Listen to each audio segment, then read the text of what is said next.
Assalamualaikum warahmatullahi wabarakatuh. Perkenalkan, nama saya Muhammad Lutfi Pratama, NPM 049. Di sini kelompok kami akan membahas analisis sistem keamanan pada sistem operasi. Sebelumnya, kita perlu tahu bahwa komputer saat ini itu mudah sekali untuk diakses. Berbagai sistem seperti time sharing data secara jarak jauh menyebabkan kelemahan komunikasi data. Akibatnya timbul permasalahan keamanan. Apalagi di masa sekarang ini, masyarakat sangat bergantung pada komputer untuk menciptakan produk, menyimpan dan mengatur informasi-informasi penting seperti informasi keuangan, informasi diri, informasi perusahaan, dan sebagainya. Jadi pengguna dan pengelola sistem komputer perlu melindungi komputer dari data para pengguna agar tidak hilang, rusak, atau disalahgunakan. Karena pada intinya segala sumber daya yang dibutuhkan komputer pasti akan melalui sistem operasi. Oleh sebab itu, sistem operasi memiliki peranan yang vital di sini.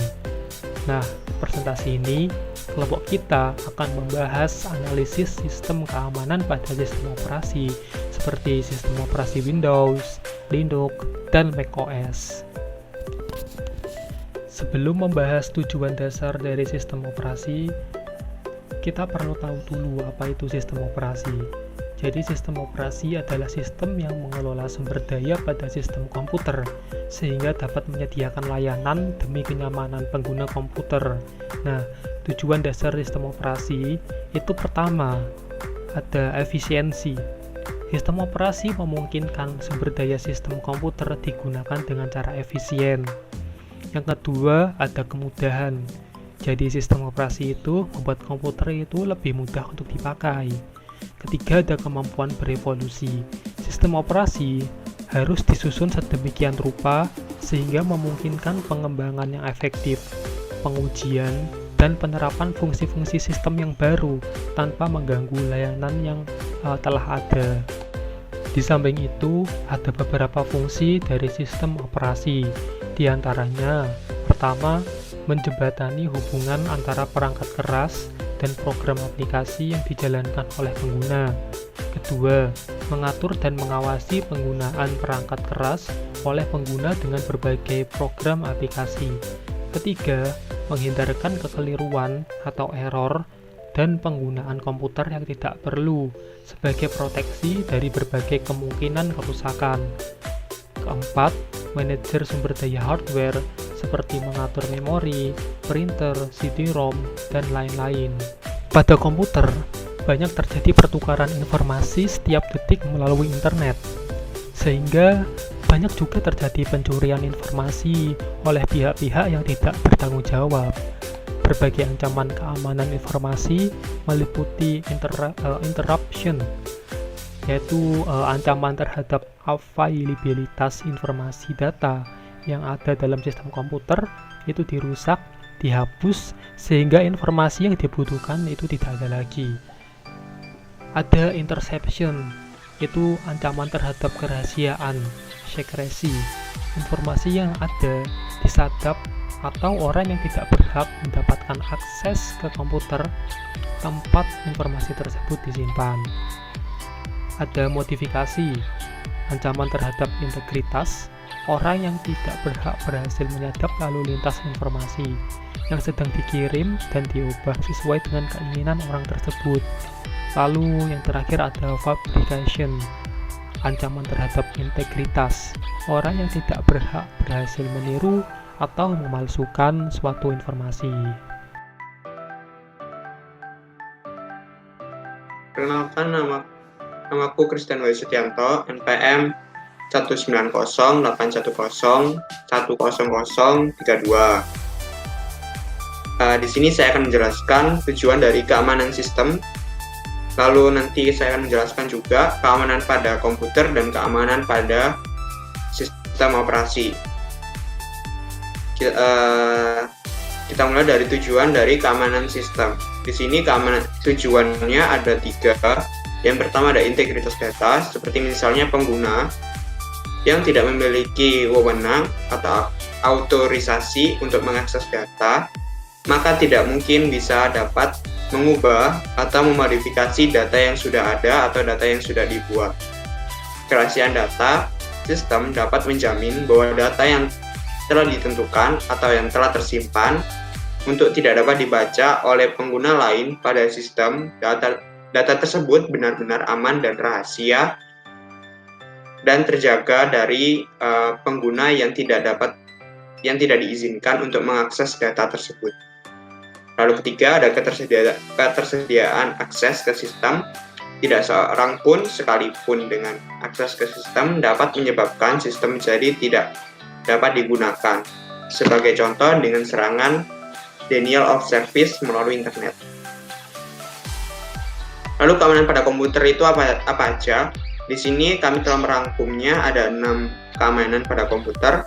Yang pertama ada authentication, agar penerima informasi dapat memastikan keaslian pesan tersebut datang dari orang yang diminta informasi. Dengan kata lain, informasi tersebut benar-benar dari orang yang dikehendaki.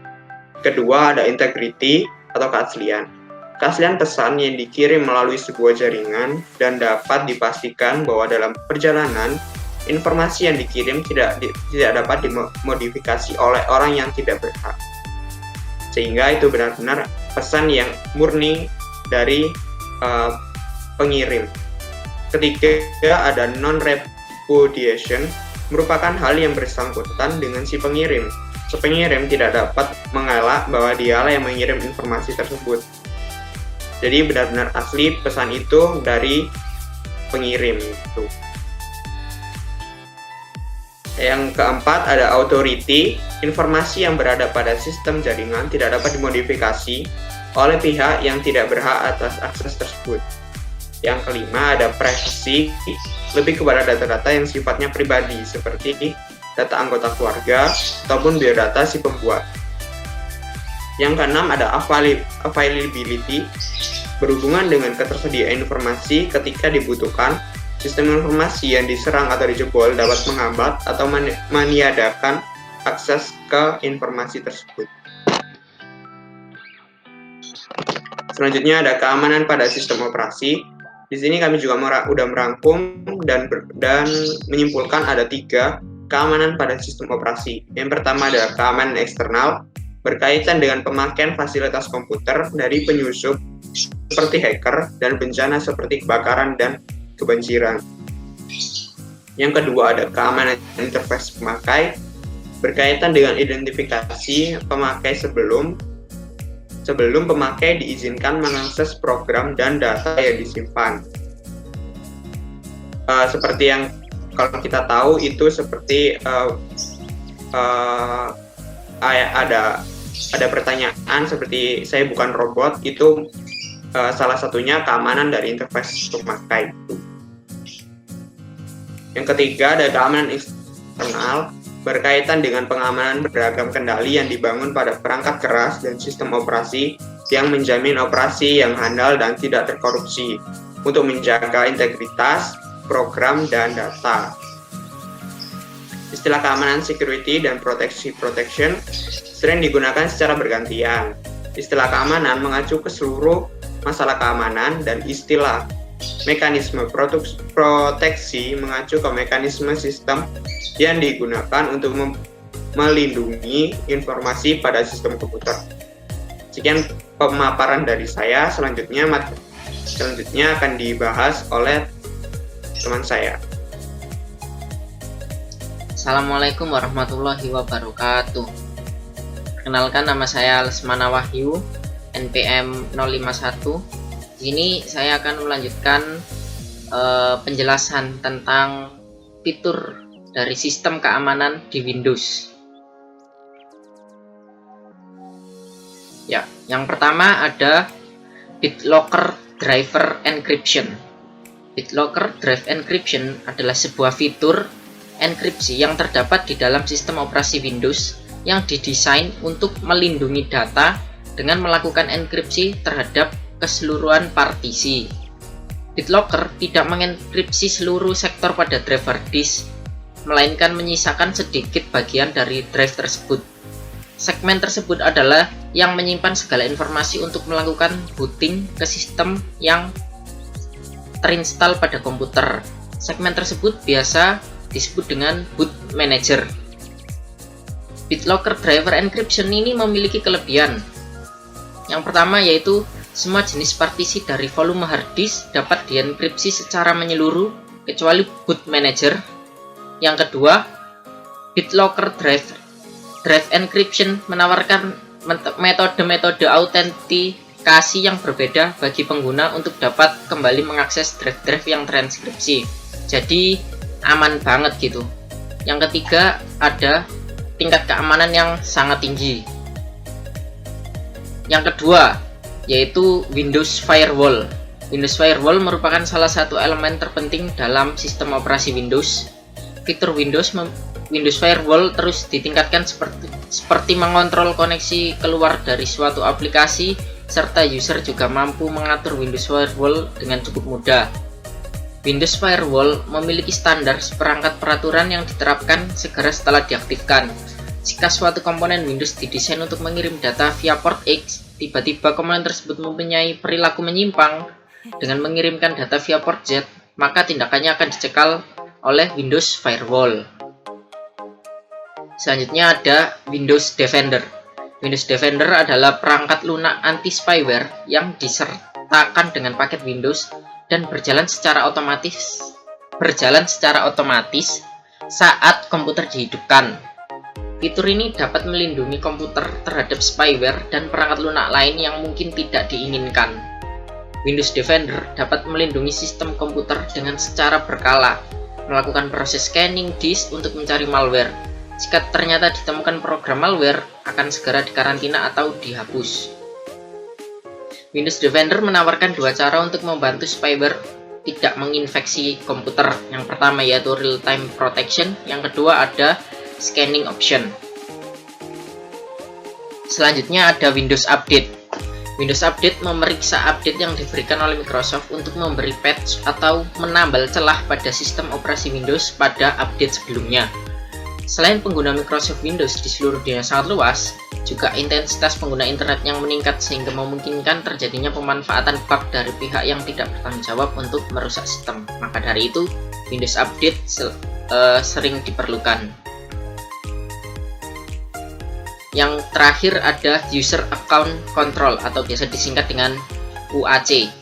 User Account Control dapat membantu mencegah perubahan tidak sah terhadap komputer. UAC akan memberitahu jika ada perubahan yang akan dibuat pada komputer yang memerlukan izin setingkat administrator. Jenis perubahan dapat mempengaruhi keamanan komputer atau dapat mempengaruhi pengaturan untuk orang lain yang menggunakan komputer. User Account Control akan mencekal terlebih dahulu program yang dijalankan user standar maupun administrator sebelum dapat memakai suatu program yang dianggap berbahaya. Ya, sekian dari saya dan akan dilanjut oleh teman saya selanjutnya. Terima kasih. Assalamualaikum warahmatullahi wabarakatuh. Assalamualaikum warahmatullahi wabarakatuh. Saya Firmansyah Firdaus Anhar, dan pada kesempatan kali ini saya akan menjelaskan untuk subbab Linux. Jadi Linux sendiri itu adalah nama yang diberikan kepada sistem operasi komputer yang bertipe Linux.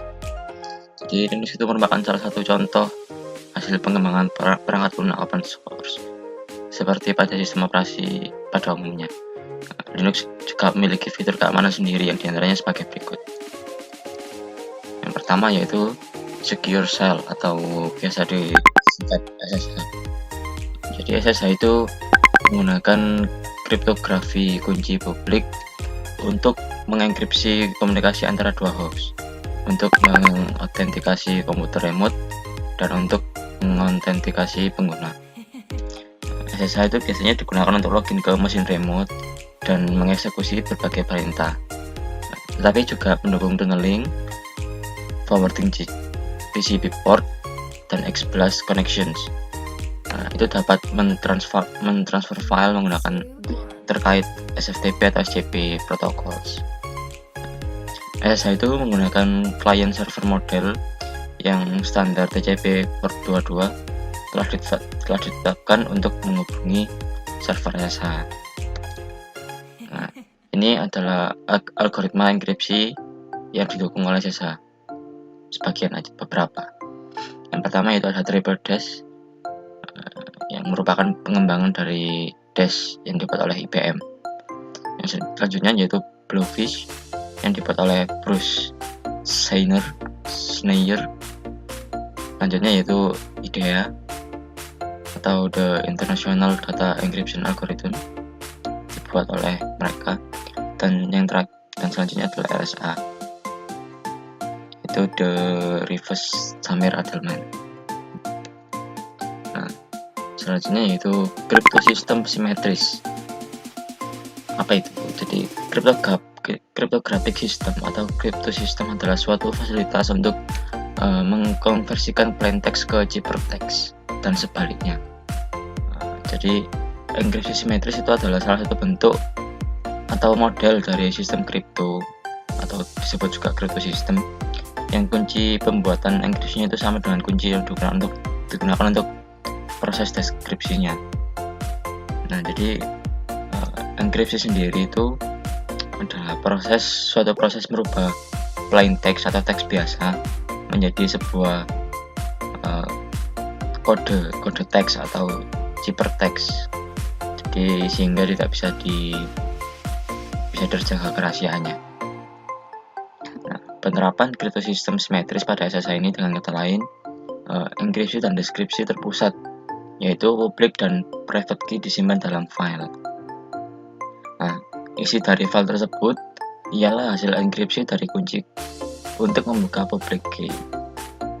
Public key itu digenerate di server atau di klien. Ketika menggenerate public key, secara otomatis itu akan digenerate pula private key-nya. Dengan menggunakan key, maka user hanya dapat login ke dalam Linux, di mana user harus mempunyai atau menyertakan private key user ketika akses ke dalam sistem. Nah, ini adalah gambar dari skema symmetric chippers model. Jadi ini plain text inputan dari user yang selanjutnya akan diolah oleh algoritma enkripsi, yang dimana setiap algoritma enkripsi itu punya kunci rahasia yang mana nanti akan menjamin keamanan dari teks tersebut. Yang selanjutnya akan di sini maka teks akan berubah menjadi ciphertext. Yang selanjutnya bisa dideskripsi, bisa didekripsi dengan algoritma yang sama yang digunakan oleh enkripsi dengan kunci rahasia yang dimiliki oleh algoritma tersebut. Yang selanjutnya akan berubah lagi menjadi plain text. Nah, skema yang seperti ini yang disebut dengan symmetric chippers model. Ada juga yang enggak simetris, itu yang dia cuma bisa mengenkripsikan saja, tapi dia tidak bisa didekripsi untuk lebih menjamin keamanan lagi. Ada yang seperti itu. Nah, cara kerja SSH.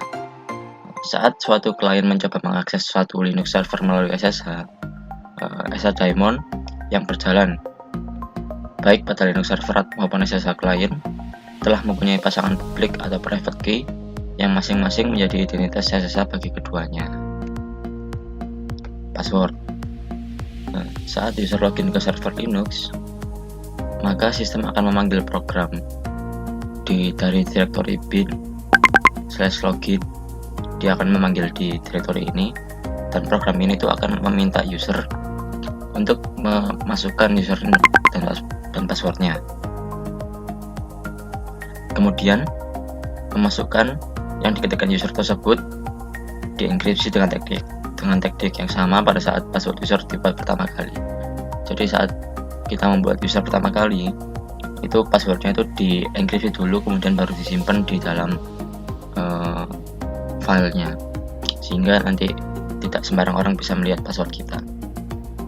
Nah, pada saat user itu mencoba login, maka password itu akan dienkripsi, kemudian disamakan dengan hasil enkripsi pada file yang sudah dibuat pada pertama kali user dibuat. Kalau dibandingkan, nah Dalam hal ini akan dibandingkan data di dalam etc password dan etc shadow. Jadi data yang ada di password dan data yang di shadow itu bakal dibandingkan.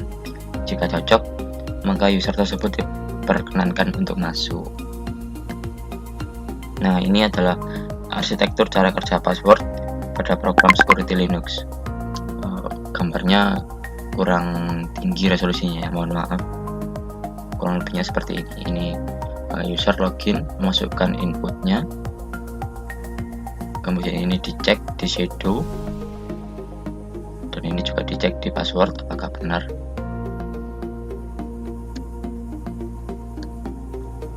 Yang selanjutnya yaitu NetFilter atau firewallnya Linux. NetFilter merupakan satu set aplikasi yang dapat mengatur kernel Linux untuk dapat mencegat dan memanipulasi paket jaringan. Ya, kurang lebihnya sama kayak firewall ya. Untuk menggunakan fungsi NetFilter ini diperlukan aplikasi di Linux yang disebut dengan IP tables. IP tables ini memiliki tabel yang berfungsi untuk menentukan arah putaran paket data. Di mana tabel tersebut ada 3, yaitu yang pertama filter, yang digunakan untuk memilah dan memberikan izin accept atau drop pada suatu paket data. Yang kedua yaitu NAT, digunakan untuk network address translation singkatannya ya. Yang ketiga yaitu Mangle, digunakan untuk QoS. Nah, tabel filter sendiri memiliki change atau rantai aliran data yang digunakan untuk memilah aliran paket data. Chain tersebut adalah A, input, yang digunakan untuk memilah paket data yang masuk ke mesin firewall. Yang kedua yaitu forward, digunakan untuk memilah paket data yang melalui mesin firewall dan diroutingkan kembali ke jalur lainnya. C, yang terakhir yaitu output, digunakan untuk memilah paket data yang keluar dari mesin firewall. Ya, sekian dari penjelasan saya. Untuk materi selanjutnya akan dilanjutkan oleh teman saya. Ya, terima kasih. Sebelumnya perkenalkan, saya Daniel Hendra Suryawan, NPM 1908101000016. Setelah sebelumnya dijelaskan oleh rekan-rekan saya mengenai keamanan sistem operasi Windows, Linux, tentang BitLocker dan SSH begitu kan. Kita sekarang sampai ke sistem operasi Macintosh. Jadi untuk sedikit perkenalan, sistem operasi Macintosh ini bagi teman-teman yang belum familiar. Jadi sistem operasi ini ditemuinya di perangkat-perangkat Apple. Jadi kita kalau buka MacBook atau MacBook Air atau iMac begitu, itu sistem operasi defaultnya itu Macintosh. Sistem operasi ini sebenarnya juga bisa diinstal di perangkat-perangkat lain, misal kita pakai Lenovo atau Acer atau HP begitu, itu juga bisa, cuman nggak semua laptop itu kompatibel. Jadi ada laptop atau komputer yang kalau kita install Macintosh begitu ada masalah-masalah, misal touchpadnya nggak kena, atau keyboardnya nggak kena, atau sound device-nya nggak kedetek begitu. Jadi ini bisa disimpulkan sistem operasinya cukup eksklusif karena dia dijamin kompatibelnya itu cuma sama perangkat Apple. Ya, sedikit info lagi. Jadi di papernya itu informasi pembahasan mengenai sistem operasi Macintosh dan keamanannya itu tidak sebanyak sistem operasi Windows dan Linux. Jadi materi saya ini juga tidak sebanyak materi rekan-rekan saya. Langsung saja kita ke fitur yang pertama. Fitur yang pertama yaitu File Vault. Perangkat dengan sistem operasi macOS akan memiliki disk startup yang terenkripsi menggunakan enkripsi XTS AES 128. Kita perlu membahas sedikit tentang enkripsi disk. Enkripsi disk ini dia mengubah isi disk atau drive begitu. Misalkan disk kita ada file-file seperti TXT atau file Word atau file-file lainnya, itu diubah menjadi kode-kode yang tidak bisa dibaca. Lalu kan kita bertanya-tanya, gimana nih kalau itu diubah menjadi kode-kode yang tidak bisa dibaca? Lalu gimana kita mengakses filenya, begitu kan? Nah, kita mengakses filenya melalui user yang terautentikasi dengan benar.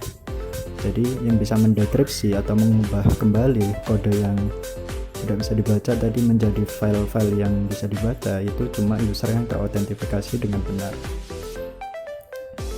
Lalu mengenai metode atau algoritma enkripsi yaitu XTS AES 128, ini saya kurang begitu familiar dengan dunia metode enkripsi dan kriptografi, begitu kan. Tapi setelah saya sedikit baca-baca di internet, XTS AES ini juga dipakai oleh Kingston, begitu. Jadi Kingston juga pakai metode enkripsi XTS AES, jadi saya rasa cukup aman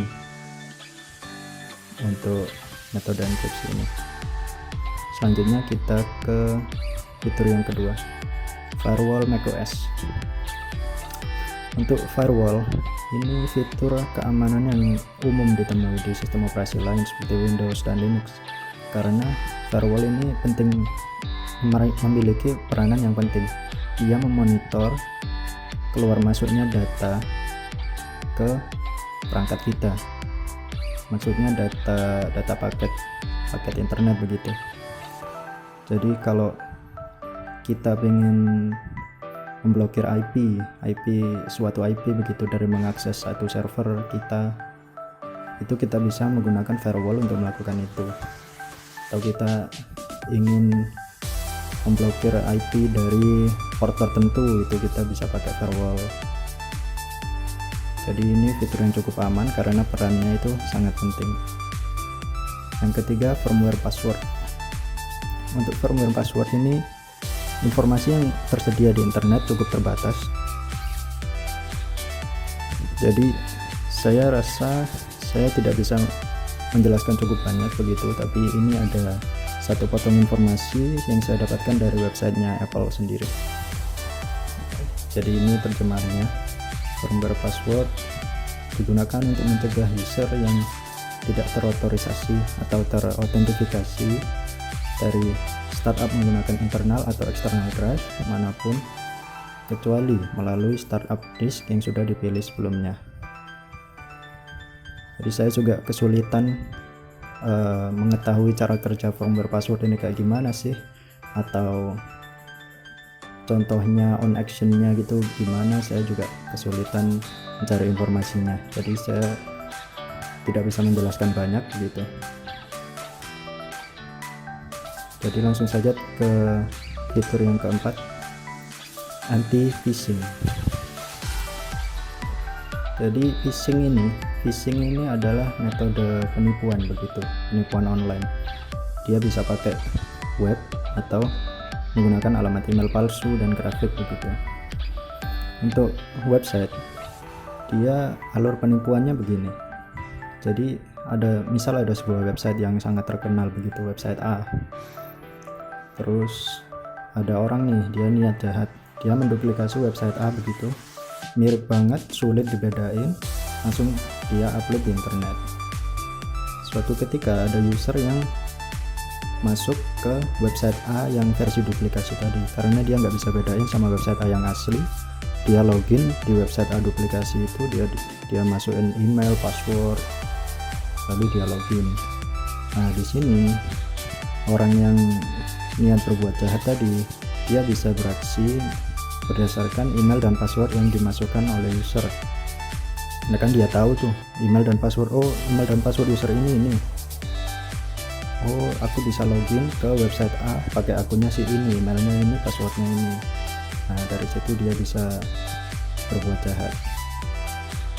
Lalu yang kedua, dengan menggunakan alamat email palsu dan grafik untuk menyesatkan pengguna internet, sehingga pengguna internet terpancing menerima keabsahan email atau website. Ini kayaknya cukup mirip ya sama yang metode pertama tadi. Jadi di macOS itu ada fitur keamanan anti phishing, tapi di sini saya juga sedikit kesulitan menggali informasi lebih tentang anti phishing ini, dia cara kerjanya seperti apa, dan cara kerjanya sulit. Informasi yang tersedia itu terbatas, jadi Saya tidak bisa menjelaskan lebih banyak. Jadi itu saja yang bisa saya jelaskan. Saya mungkin tadi ada beberapa informasi yang kurang lengkap begitu. Mohon dimaklumi karena informasi yang tersedia di internet juga terbatas untuk fitur-fitur tersebut, dan di paper juga informasinya sedikit, dan selain itu juga saya tidak familiar dengan sistem operasi macOS. Jadi sekian dari saya. Nah, kesimpulan yang dapat kita ambil adalah bahwa sistem keamanan atau fitur keamanan yang telah disediakan oleh pengembang sistem operasi seperti Windows, Linux, dan macOS itu memiliki keunggulan dan kegunaan masing-masing. Masing-masing sistem operasi menggunakan algoritma yang berbeda sesuai dengan fungsi fiturnya, sehingga fitur tersebut sukar untuk diretas, dibobol, atau dirusak. Pada sistem operasi Windows khususnya, banyak fitur keamanan yang berkembang seperti BitLocker, Windows Firewall, Windows Defender, User Account Control, Access Center, dan lain-lain. Pada sistem operasi Linux, hampir seperti Windows, fitur keamanan tersebut dinamakan Firewall IP Tables, Secure Shell, Network File System, Enkripsi Password, dan sistem keamanan lainnya. Lalu pada sistem operasi Macintosh, terdapat sistem keamanan seperti File Vault, Firewall macOS, Enkripsi Password, Anti-phishing, dan lain-lain.